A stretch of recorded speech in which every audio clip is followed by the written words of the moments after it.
आज त्रास झाला तुला पुन्हा होणार नाही ग, तुझ्या आयुष्यात पुन्हा येणार नाही ग. तू गेलीस हात सोडून नाही धरणार कुणाच्या हाताला, तू गेलीस हात सोडून नाही धरणार कुणाच्या हाताला.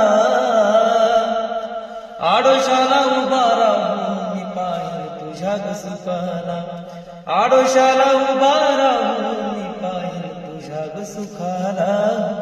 अग कुठही राग तू पण जप ग स्वतःला, अग कुठही राग तू पण जप ग स्वतःला.